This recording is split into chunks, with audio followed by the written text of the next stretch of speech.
أما بعد فأعوذ بالله من الشيطان الرجيم بسم الله الرحمن الرحيم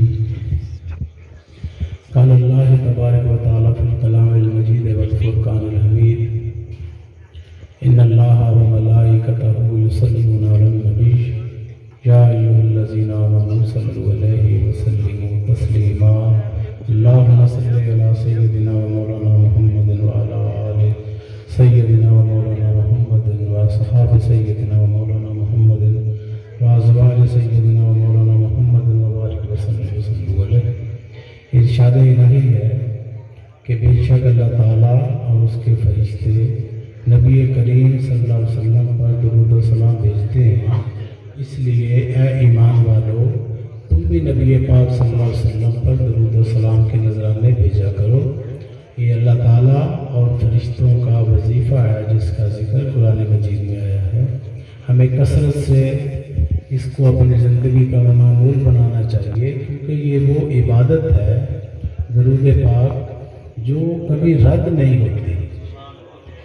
حدیث شریف میں آتا ہے کہ جو مجھ پر درود بھیجتا ہے میں خود سنتا ہوں۔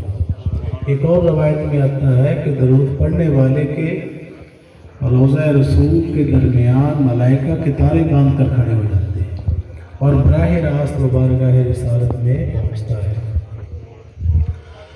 سامعین کرام، وقت کافی ہو گیا کہ علامہ صاحب نے آپ کو کئی چیزوں سے آگاہ فرمایا۔ محفل نعت شریف کافی دیر سے جاری ہے۔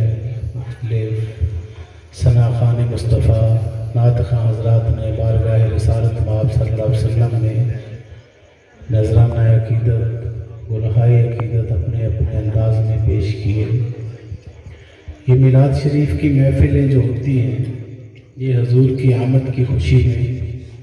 حضور دنیا میں تشریف لائے، اس کے صدقے ہمیں عید الفطر ملی، عید الاضحیٰ ملی، قرآن ملا، ایمان ملا، اسلام ملا۔ یہ دن نہ ہوتا تو کچھ بھی نہ ہوتا، اور حضور کی خاطر یہ کائنات بنائی گئی۔ حضور کی آمد کی بے انتہا خوشیاں منانی چاہیے۔ یہ 1400 سال سے مسلمانوں کا طریقہ چلا رہا ہے۔ لیکن ایک چیز کو ذہن میں رکھنا چاہیے کہ محبت رسول جو ہے یہ صرف 12 دن کی نہیں ہونی چاہیے، یہ 12 مہینے محبت کریں۔ اگر حضور سے کریں فور ایور کریں، 365 دن کے لیے کریں، ہر وقت محبت میں رہیں، دن رات اٹھتے بیٹھتے سوتے جاگتے محبت میں گزرے، ہر سانس ہر آنکھ کے ساتھ محبت کریں۔ اور حضور کی محبت کا تقاضا کیا ہے کہ عاشق وہ ہوتا ہے جسے محبوب کی اداؤں سے محبت۔ حضور کی ادا جو ہے اس کو کہتے ہیں نماز فجر، نماز ظہر، نماز عصر، نماز مغرب، نماز عشاء، نماز تہجد، نماز اشراق، نماز چاشت، یہ سب محبوب کی اداؤں کا نام ہے۔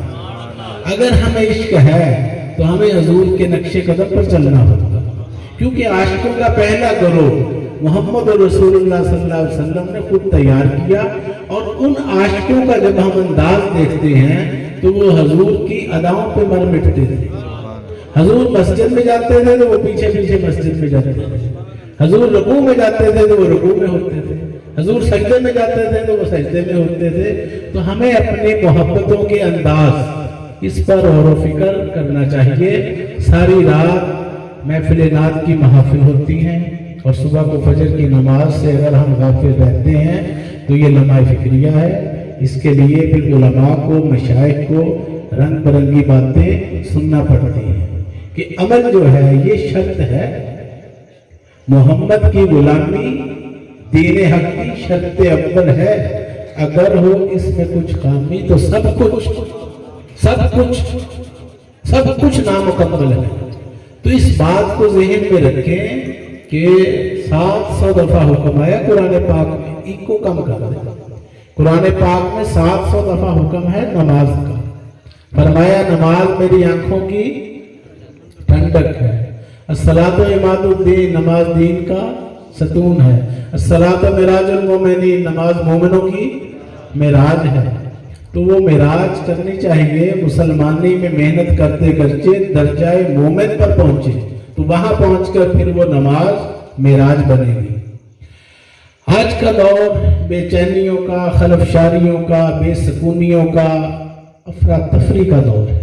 ہر انسان چاہتے نہ چاہتے ہوئے پریشان ہے، نہ دن کو چین نہ رات کو چین.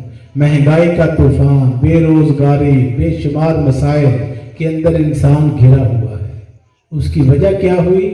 وجہ یہ ہے کہ انسان نے پیسے میں سکون کو تلاش کرنا شروع کر دیا. پیسہ پیسہ پیسہ، دین، ایمان، خدا، رسول سب کچھ بن گیا ہے پیسہ. کوئی مانے نہ مانے ہے ہی ایسا. اس سے نکلنا پڑے گا.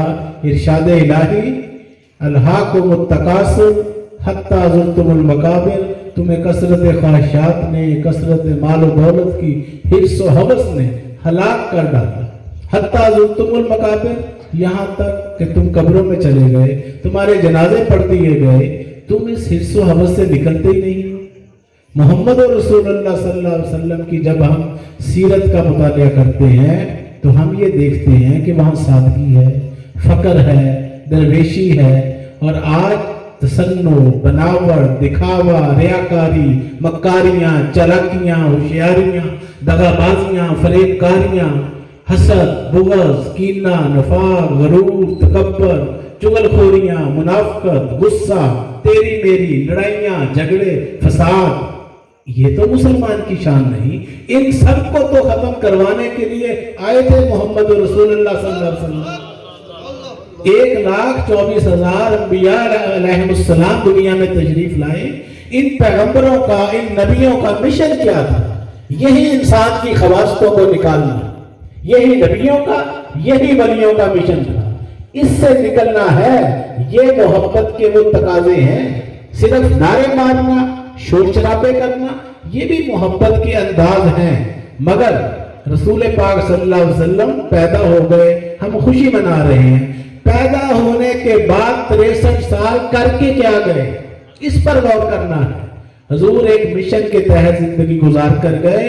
اتنی موٹی 2 کلو کی کتاب دے کر گئے، قرآن مجید، جو ہمارے گھروں میں پڑی ہوئی ہے اور اسے ہاتھ لگانے کا ٹائم ہی نہیں. اور پھر صرف زبانی باتوں کا نام محبت نہیں ہے. محبت کی، جیسے قبلہ علامہ صاحب شاہ صاحب فرما رہے تھے کہ اولیاء کاملین، بزرگان دین کی زندگیوں کا مطالعہ کریں. یہ حضور کے سچے عاشق تھے. چلتے پھرتے اٹھتے بیٹھتے یہ کہتے نہیں تھے، دنیا کہتی تھی یہ سچے عاشق رسول. حضرت شیخ عبد القادر جیلانی غوث اعظم، ان کو یہ مقام کیسے مل گیا؟ خواجہ معین الدین چشتی اجمیری شہنشاہ غریب نواز، نائب رسول فی الہند، یہاں برصغیر پاک و ہند کے اندر تو کفرستان تھا. اسلام تو ادھر آیا تھا مکے مدینے میں، عرب کے اندر، یہاں کیسے آ گیا؟ تو تاریخ ہندوستان، یہاں کی ہسٹری ہمیں بتاتی ہے کہ یہ اولیاء کاملین، بزرگان دین، صوفیاء کا فیضان ہے. یہ ان کی محنتوں سے، مشقتوں سے، ان کی کاوشوں سے یہاں اسلام پھیلا. یہ کفرستان اسلام کا گہوارہ بن گیا. انہی کے آگے سلاسل کے اندر آپ چلتے جائیں. اس خانقاہی نظام نے، لوگ سوال کرتے ہیں کہ خانقاہی نظام نے معاشرے کو کیا دیا؟ خانقاہی نظام جو ہے، درگاہوں کا، درباروں کا، آستانوں کا، اس نے دنیا کو کیا دیا؟ میں نے کہا آپ کو پتہ نہیں. 1400 سال کی تاریخ پڑھے اسلام کی. خانقاہوں نے کیا نہیں دیا؟ خانقاہوں نے لاکھوں کروڑوں کافروں کو مسلمان کر کے اسلام کی جھولی میں ڈال دیا.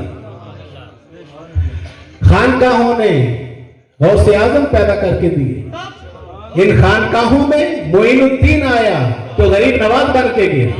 ان خانقاہوں میں مولوی نظام الدین دہلی سے آیا تو محبوب الہی بن کے گیا. فرید الدین داخل ہوا تو زہد الانبیاء بنا.